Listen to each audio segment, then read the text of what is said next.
Good to see you. All right there, Revenants. Welcome back to Code Vein, and today we have the boss analysis of the Queen's Knight Reborn.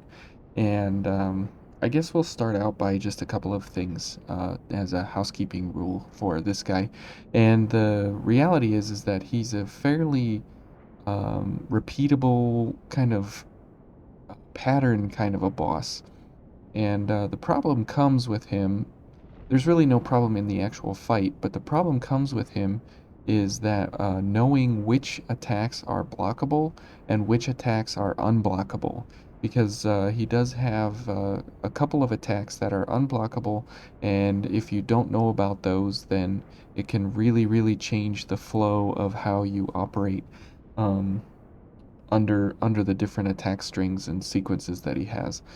So he does have one attack that does a dash across the arena, and if you are close to him, like within a sword length or so of his body, you will be hit by a shockwave that he generates as soon as he moves across the arena, and that is an unblockable attack.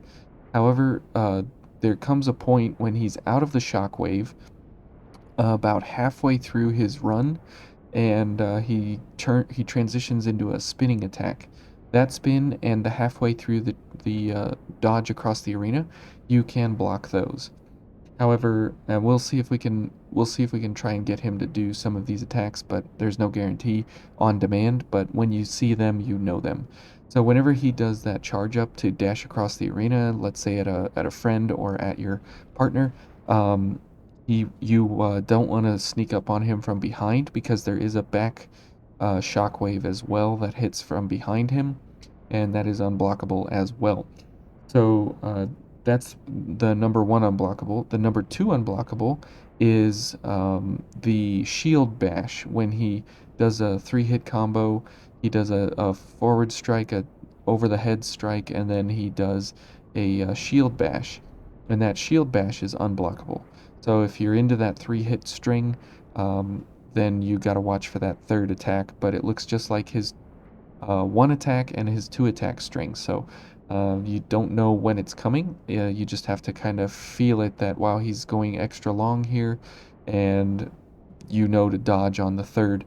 Now, in between his second attack and that third shield bash, which is unblockable, there is enough room for even slow dodging to miss that shield attack. So you do have enough time. There's enough frames in there for you to come out of the hold of the block, because as soon as an enemy hits your sword, you are locked into blocking for about another 30 frames or so, something like that, about a half a second or maybe a third of a second, something like that.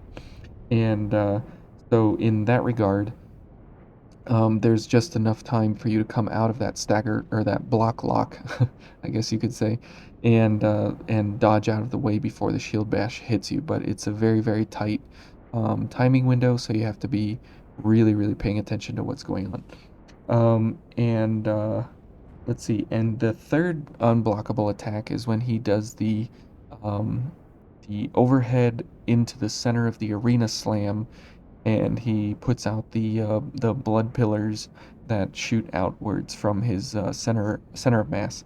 So you have to make sure that you dodge those, dodge the shield bash, and dodge the full arena run. So let's go ahead and head on in here, and we'll start talking about resistances and everything. And we'll start with the Argent Wolf Blade here at 9:30, and we'll talk about his attack patterns here. Hopefully he does some of them. We can see what he does. So here's the spin. Now that does have a dodge window in the middle of it, so you can dodge out of the way if you block the first one, but it's no guarantee. Now see there, I blocked his attack because he was out of the shockwave, and he was about halfway through. Okay, and there's the shield bash and the dodge. Perfect. Okay, so we got some good looks here. And there the shockwave came a little too far, and you could see that time that it was not blockable.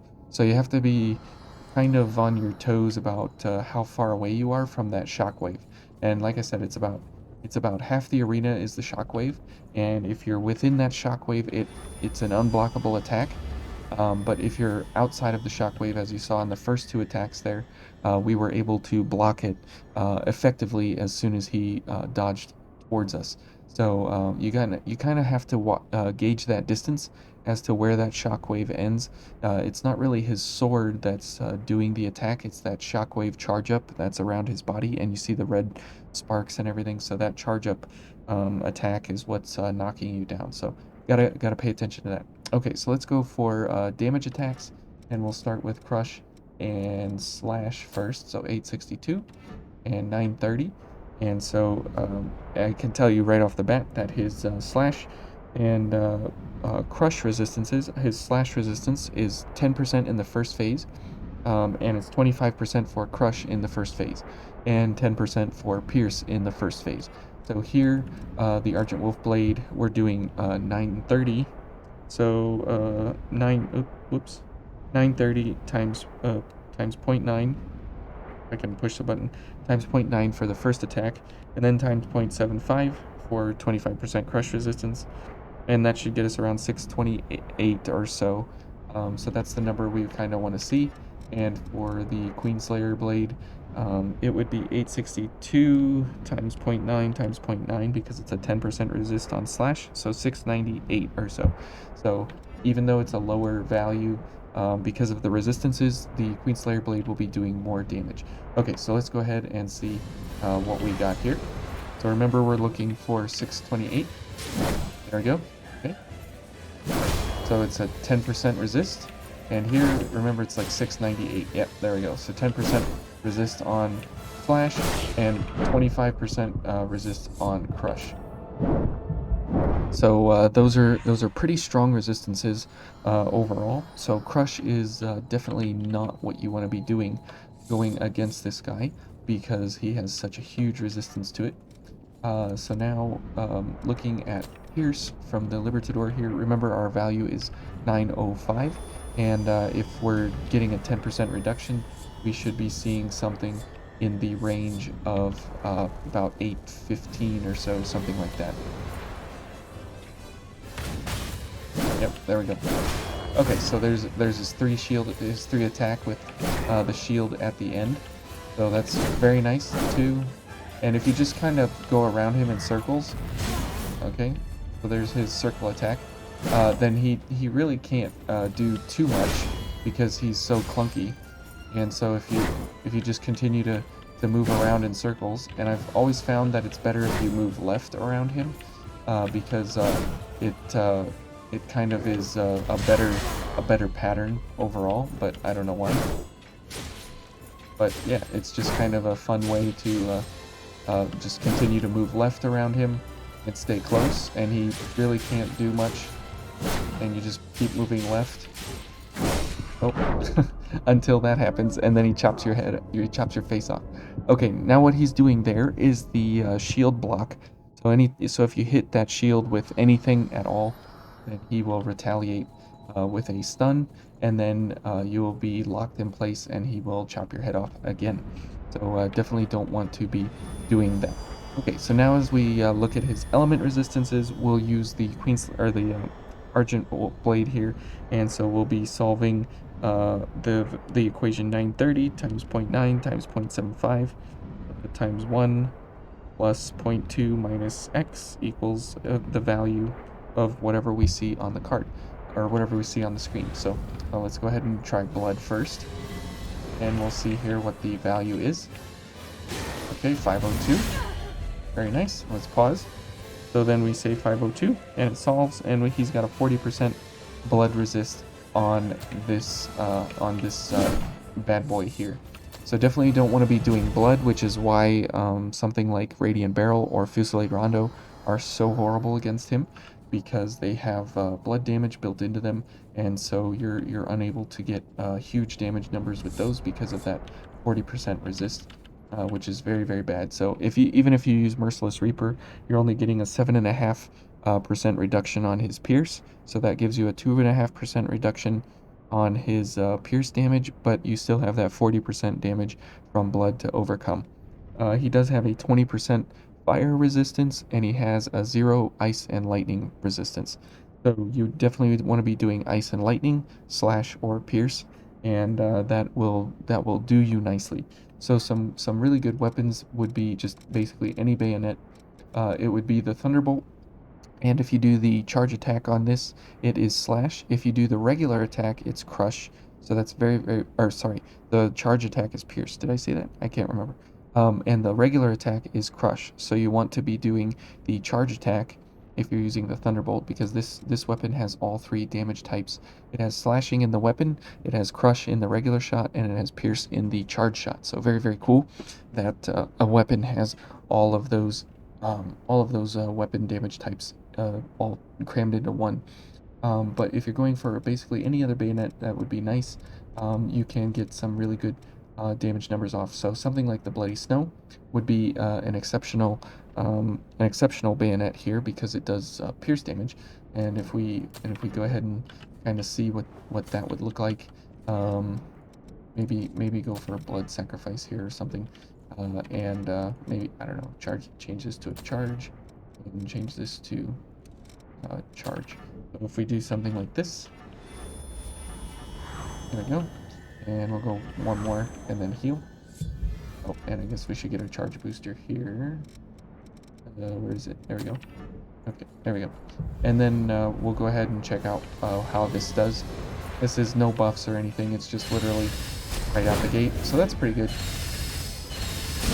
Ouch. That's like fair. Oh, that's like fair damage. And being slow dodges, you have almost no iframes, so it's really, really bad.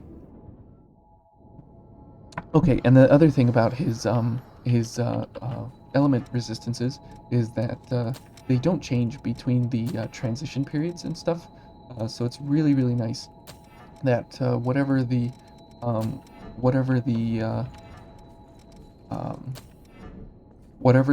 resistances are in phase 1, they will be that in phase 2. Now let's go ahead and look at his status effects here. And he can be stunned. That's a very, very good trait of this boy, is that he can be stunned, which is kind of a rare thing in bosses to have them be stunned.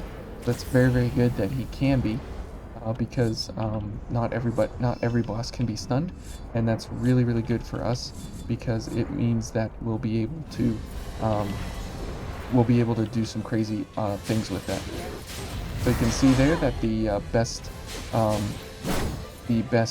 build-up is slow, followed by poison, followed by stun. So he can be stunned. Oh, there's his shield bash. And you can see that he can be slowed, and then we can poison him, and maybe get him into stun here. And it changes all of his setups here because he is slowed again. And this is his hard stagger in phase 1. So that is a very, very nice thing to do. And you can even stagger him outside. You can stagger him like that into hard stagger out of his phase transition. His phase transition happens around 35%, 33% HP, and then he will transition to phase 2. Now, in phase 2, things change up here a little bit differently. So his slash resistance goes up to 20% resist. His crush resistance goes up by 5% to 30% crush resist, and his pierce resist goes up to 20% as well. So you definitely want to stay on that slash or pierce, but now Merciless Reaper is more useful than ever in phase 2 if you happen to have it, and save it for phase 2. It's a lot more beneficial in phase 2 than in phase 1. So yeah, we had slow, poison, stun for his element, or his status effects buildup, which is a kind of a nice thing that slow gets some time in the spotlight here to be the weakness of this guy. He's immune to Inhibit, obviously, because it didn't appear on the screen when we were slashing him, so that's very nice. Now at max difficulty, this guy has 110 on the conservative side. He has 110,800 HP. And on minimum difficulty, on 0 star on your first run through, he has 49,000 HP. So he more than doubles his HP on each on the disparity, the gap between min difficulty and max difficulty. So you definitely want to keep that in mind, that you got to be doing upwards of 111,000 damage in a single strike to one-shot him on max difficulty, which fortunately for him, or us, not for him, I guess, he's weak to lightning and ice, and he has a very low slash resistance. So big swords that do really, really good slash damage, you can still one-shot this guy. My personal favorite is the Judgment Edge because it doesn't get used almost anywhere else, and it has a really high strength scaling for what it is. And you can see here that it's the same strength scaling, but it has a higher damage value as compared here. Oh, that's a level 9, never mind. It's a little bit less than the Argent Wolf Blade, the Argent King Wolf Blade, but I enjoy it a lot more. And it does have higher damage than the Argent Wolf King Blade in certain scenarios, as you can see here, since its scaling is so much higher because it scales off of strength and dex. So if you have a really high strength and a really high dex, you can get it to outperform the Argent Wolf King Blade, but it just doesn't have very good multipliers except on the charge deck. But for what we need it to do, just getting to a high level value of damage, then it does the job, and it does it easily and nicely. So it's a good option if you because everybody gets one every time they go through the game. But if you want to just guarantee the kill, just go for the Argent Wolf King Blade. Either way, it'll do a nice one shot on him beautifully. And there's a whole bunch of other weapons as well. As long as you're getting up to that about 20,000 mark on the card on damage, um, and then you make sure that you're using steadfast strike, and then you will devastate him. So it's pretty good. And if you don't have steadfast strike, you go for severing abyss, and you have to switch it up and go for either a one-handed sword, a bayonet, or a halberd. And for the halberds, some really good options are the Argent Wolf Poleaxe, the Obliterator Axe, and the Black Halberd. So these would be my three options that I would go for. Would be these three. So if you don't have Steadfast Strike, so let's see. I think that about wraps it up for him. So let's go ahead um, and watch kind of the joke kill if I can remember the setup All here. right, it's time. And let's see where is it? There we go. Looks like we're mostly set up. I guess we can go for this, and let's see. I think it's this, and we need a B plus, okay, and go for mind and fortitude. And here, let's see if I can remember this off the top of my head here. It's always a gamble if I can remember or not. Okay, that's fine. Here we definitely want ice. Here we want ice. Lightning. Okay. And here, oh, whoops. We'll go for the stun cartridge. For lightning's fine. We'll go for this. And we'll go for stamina. That's fine. This is a fun weapon to use. Let's see. Sure, we'll go for this. Oops. Okay. Sure, we'll go for the ice blood since it doesn't really get too much love out there. So we'll do that, and I guess we'll put this for ice. Okay, this is all good. We need a B plus in mind. Plus in mind, perfect. Okay, I think this'll do fine. Let's see. Or normal mobility, so that'll give us quick. Good. Okay. I think I mean it won't be a perfect set, but it'll at least get us kind of like I said, a kind of a joke here. but it's a lot of fun either way. Um, let's see, we're gonna have a lot of everything else, so we'll just go for debuff buildup. Make sure that we're getting that stun placed correctly. Okay, there we go. That's a good idea. There we go. Okay. Okay. Good. There we go. And let's go ahead and heal, and one more, and heal. Good. Okay. Okay, and then this, and this, and this, and this, and this, and this. Good. Okay, come on. Time's ticking. Okay, go.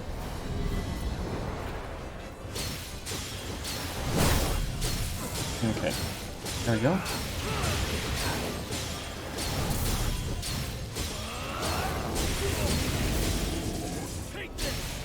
Okay. Now you can see the amount of damage here is just absolutely stupid. And even though he's in that phase transition point, it really doesn't matter because every time you keep striking him, you're getting 5% more damage overall added up. So you want to continue attacking him even through the phase transition point, just because of the fact that even though he's standing there taking the beating, it really doesn't matter because we're able to continuously get 5% more of our damage here. Continue to stack up on our weapon. So 734 times 1.05. So we're getting about 45 or so damage every time we attack him. That we add up to our damage, and he's continuously stunned and in that phase transition point. And you saw as soon as he came out of that phase transition point, he just his life basically just disappeared because we were continuously attacking him through that phase transition. So we got about another 20-30% added to our damage, which it doesn't look like a lot, but when you are stacking your damage against something like, let's see here.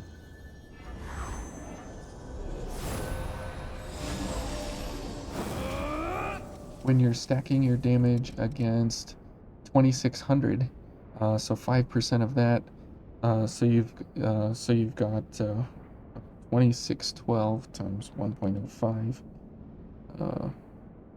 minus 2612. So you're getting 131 every time, and remember that this will be 40% because we will have 20% here from our ice.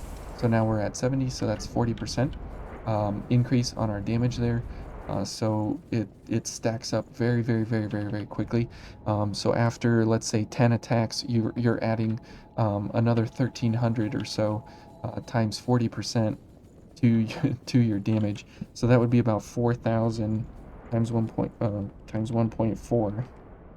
You're doing about 5,600 per attack, and it just continues to go up, up, up, up, up because of how the multipliers continue to stack.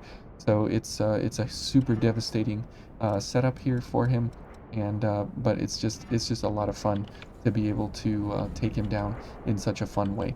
And so those are kind of how his resistances work. So if you get him down in the first round to hard stagger, you can pretty much finish him off in the first phase at that lower resistance value of 10% on slash.